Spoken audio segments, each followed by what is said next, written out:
ഞാൻ ടോമിലേക്ക് പോവുകയാണ്. ശരി, നിങ്ങൾ തമ്മിൽ തർക്കം വേണ്ട. ടോം കുര്യാക്കോസ് ആണ് ഈ വാർത്ത റിപ്പോർട്ട് ചെയ്ത് ഞെട്ടിക്കുന്ന വിവരമാണ് കേരളം ഇന്ന് കേട്ടത്. ഭക്തർ ഞെട്ടലോടെയാണ് ഇത് കേട്ടത്. ശബരിമലയിൽ മേൽശാന്തിയായി കഴിഞ്ഞ 7 മാസമായി, വൃശ്ചികം 1-നാണ് അദ്ദേഹം എത്തിയത്. കഴിഞ്ഞ 7 മാസമായി ശബരിമലയിൽ മേൽശാന്തിയായുള്ള ED പ്രസാദ് നമ്പൂതിരി അദ്ദേഹം വ്യാജരേഖകൾ ഹാജരാക്കിയാണ് ഈ നിയമനം നേടിയത് എന്നുള്ള ഞെട്ടിക്കുന്ന വാർത്ത.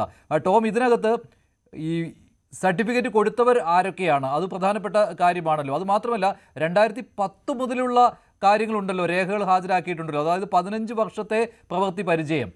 അതിൽ തന്നെ പല ക്ഷേത്രങ്ങളും ഉൾപ്പെടുത്തിയിട്ടുണ്ട്. ഈ ക്ഷേത്രങ്ങളിൽ ഒരിടത്ത് പോലും മേൽശാന്തിയായി ഈ 3 പൂജകൾ ഒരേ ദിവസവുമുള്ള ക്ഷേത്രങ്ങൾ ഉൾപ്പെട്ടിട്ടില്ലേ? എങ്ങനെയാണ്? അങ്ങനെയൊക്കെയാണെങ്കിൽ അത് അത്ര എളുപ്പത്തിൽ സർട്ടിഫിക്കറ്റ് നേടാവുന്ന കാര്യമാണോ? ഈ ഒരു പ്രവൃത്തി പരിചയമില്ലാതെ. അതാണ് ശ്രീ ഹരിദാസ് ഇവിടെ പറഞ്ഞത്. അത് തന്ത്രിക്ക് മനസ്സിലാകുമല്ലോ ഈ മേൽശാന്തി പൂജ ചെയ്യുമ്പോൾ എന്ത് പൂജയാണ് ചെയ്യുന്നതെന്ന് മനസ്സിലാക്കുവാൻ തന്ത്രിക്ക് കഴിയുമല്ലോ എന്നൊക്കെ. പക്ഷേ അത്രയ്ക്ക് ഒരു പ്രവൃത്തി പരിചയമില്ലാത്ത ആളാണോ ഈ പറയുന്ന TD പ്രസാദ് നമ്പൂതിരി?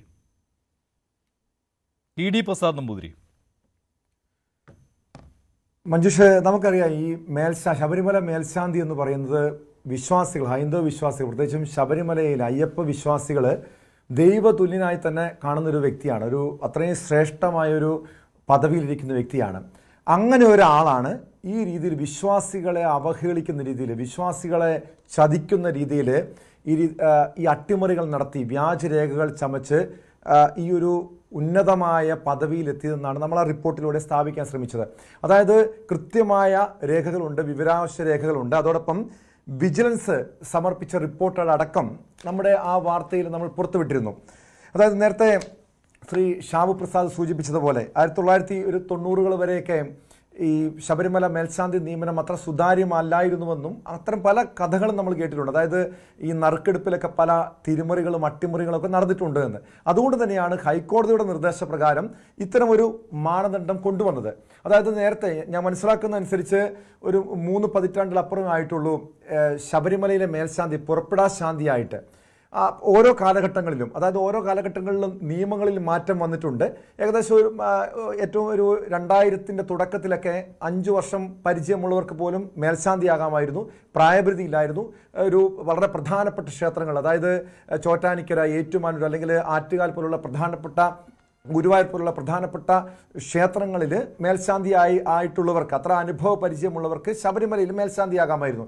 അതായത് ഈ പല ഗുരുവായൂർ പോലുള്ള ക്ഷേത്രങ്ങളിലൊക്കെ അല്ലെങ്കിൽ ഗുരുവായൂർ ചോറ്റാനിക്കരയിലൊക്കെ 3ഉം 5ഉം പൂജകൾ ഒരു ദിവസം നടക്കുന്നുണ്ട്. പക്ഷേ ശബരിമല എടുത്ത് നോക്കിക്കഴിഞ്ഞാൽ ഈ മണ്ഡലകാലം കഴിഞ്ഞു കഴിഞ്ഞാൽ മാസത്തിൽ 5 ദിവസം മാത്രം പൂജയുള്ള ക്ഷേത്രമാണ്. അതായത് ഞാനൊരിക്കലും അദ്ദേഹത്തിന് പൂജാ കർമ്മങ്ങളെക്കുറിച്ച് അറിവില്ല എന്ന് നമ്മുടെ ഈ റിപ്പോർട്ടിൽ ഒരിക്കൽ പോലും പറയുന്നില്ല. അതായത് ED പ്രസാദിന് പൂജകളെക്കുറിച്ച് അറിവുണ്ടാകാം. അത് ചെറിയ ക്ഷേത്രത്തിൽ പ്രവൃത്തി പരിചയമുള്ള ഒരു പൂജാരിക്ക്, ഒരു ശാന്തിക്ക് പോലും പൂജകളെക്കുറിച്ച് അറിവുണ്ടാകാം.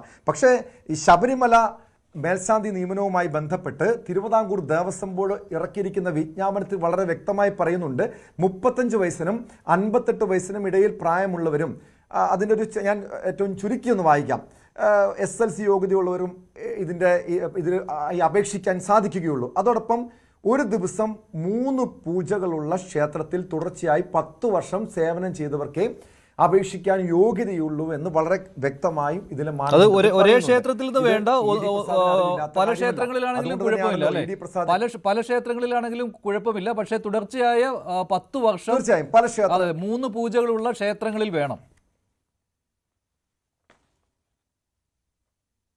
അതെ, കാരണം 2010 മുതൽ 2015 വരെയുള്ള അദ്ദേഹത്തിൻ്റെ പ്രവൃത്തി പരിചയ സർട്ടിഫിക്കറ്റാണ് ഇതോടൊപ്പം അദ്ദേഹം സമർപ്പിച്ചത്. അതായത് ഈ അപേക്ഷയ്ക്കൊപ്പം പ്രവൃത്തി പരിചയ സർട്ടിഫിക്കറ്റ്, അദ്ദേഹത്തിൻ്റെ medical certificate, police clearance certificate അടക്കം സമർപ്പിക്കണം.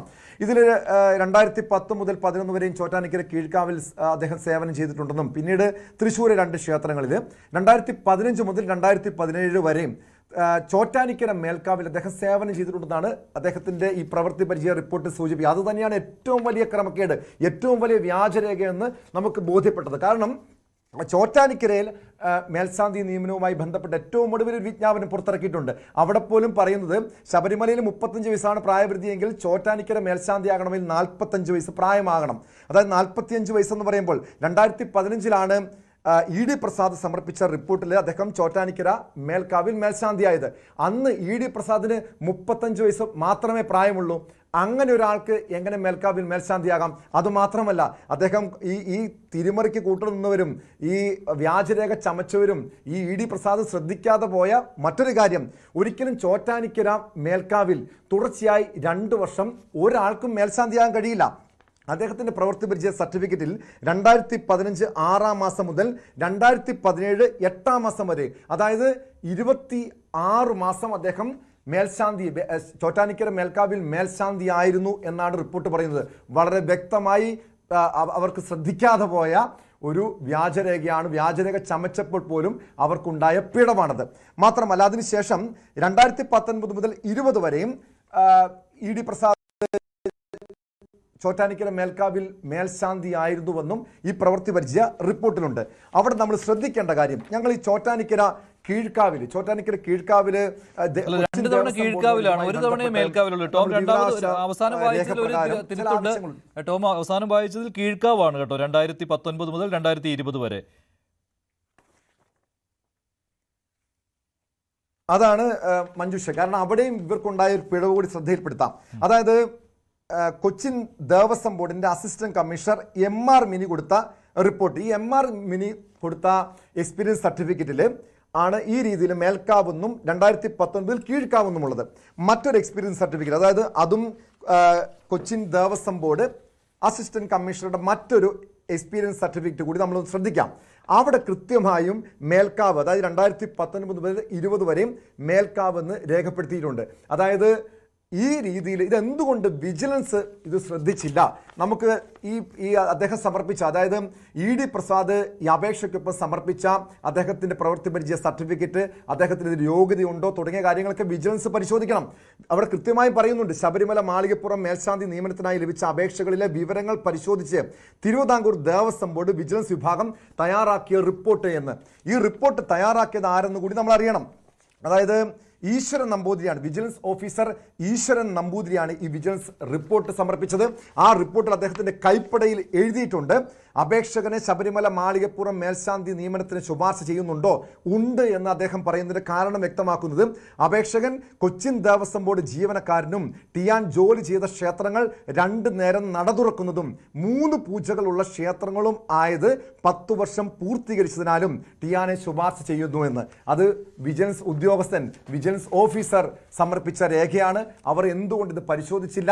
ഇനി പരിശോധിച്ചിട്ടും ഇത് അറിയാതെ പോയതാണോ അതോ ബോധപൂർവം ആരുടെങ്കിലും ഇടപെടൽ? കാരണം നമുക്ക് വ്യക്തമായി അറിയാം കഴിഞ്ഞ കാലയളവിൽ എന്താണ് ദേവസ്വം ബോർഡിൽ സംഭവിച്ചത്, ശബരിമലയിൽ സംഭവിച്ചതെന്ന്. സ്വർണ്ണക്കൊള്ള മാത്രമല്ല, അതിൻ്റെ ഒരു ബാക്കി പത്രമാണിത്. അങ്ങനെ പല രീതിയിലുള്ള, കാരണം ഒരിക്കൽ പോലും രാഷ്ട്രീയ സ്വാധീനമില്ലാതെ അല്ലെങ്കിൽ ദേവസ്വം ബോർഡിലെ ഉന്നതരുടെ ഇടപെടലില്ലാതെ ഒരിക്കലും ഇത്തരം ഒരു തട്ടിപ്പ് നടത്താൻ കഴിയില്ല, ഇതുപോലൊരു ക്രമക്കേട് കാണിക്കാൻ കഴിയില്ല.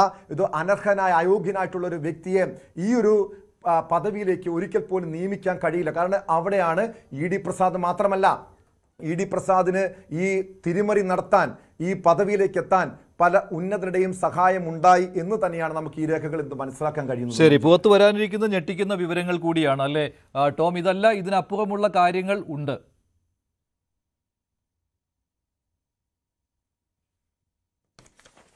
തീർച്ചയായും. കാരണം ഇവിടെ നമ്മൾ ഇ.ഡി. പ്രസാദുമായി ബന്ധപ്പെട്ട കൂടുതൽ വിവരങ്ങൾ അന്വേഷിച്ചു കഴിഞ്ഞപ്പോൾ അദ്ദേഹത്തിന് വേണ്ടി ചില ഉന്നതരുടെ ഇടപെടൽ ഉണ്ടായി എന്ന് തന്നെയാണ് മനസ്സിലാക്കാൻ കഴിഞ്ഞത്.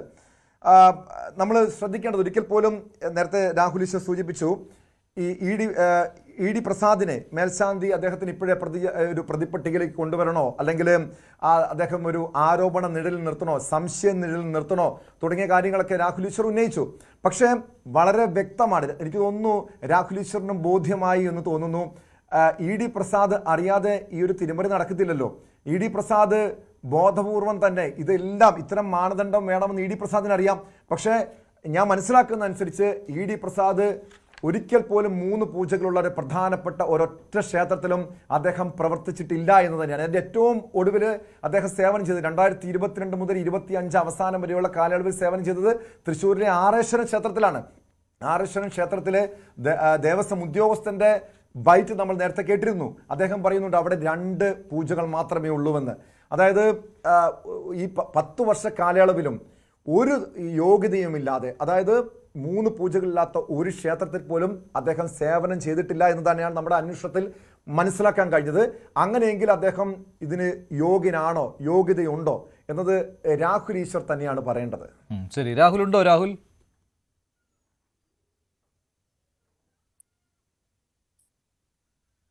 കട്ടാണ്. രാഹുൽ വരാം, വീണ്ടും ജോയിൻ ചെയ്യും. രാഹുൽ, ശ്രീ ഷാബു പ്രസാദ്, ഇതിനേക്കാൾ വലിയ തെളിവുകൾ ഇക്കാര്യത്തിൽ വേണ്ടല്ലോ. പിന്നെ ഈ എങ്ങനെ തിരഞ്ഞെടുക്കപ്പെട്ട ശബരിമല മേൽശാന്തിയെ അയോഗ്യനാക്കും എന്ന രീതിയിൽ ഇതിനു മുൻപ് അങ്ങനെ ഒരു കാര്യം ഉണ്ടായിട്ടില്ല. പക്ഷേ ഇനി അത് കൂടുതൽ അന്വേഷണം നടത്തി ഉചിതമായ നടപടി എടുക്കേണ്ട ഒരു സമയമായി കഴിഞ്ഞില്ലേ? അല്ലാതെ ഇനി ഈ അന്വേഷണം നീട്ടിക്കൊണ്ടു പോയാൽ ഇനി 5 മാസമേ ഉള്ളൂ ഈ മേൽശാന്തിയുടെ കാലാവധി അവസാനിക്കാൻ. അല്ല, അയോഗ്യനാക്കാനൊക്കെ പറ്റും. എന്താന്ന് വെച്ച് കഴിഞ്ഞാൽ ഇപ്പൊ ഇവിടെ നമ്മളെല്ലാം പറഞ്ഞല്ലോ, പുറപ്പെടാശാന്തിയായിട്ട് ഏതാണ്ട് ഒരു 10-30 വർഷമായിട്ടുള്ളൂ ശബരിമല. അവിടെ അതുവരെ എങ്ങനെയായിരുന്നു വെച്ച് കഴിഞ്ഞാൽ ഇവരുടെ പരിപാടി എന്താന്ന് വെച്ച് കഴിഞ്ഞാൽ 5 ദിവസത്തെ മാസപൂജയുണ്ട്.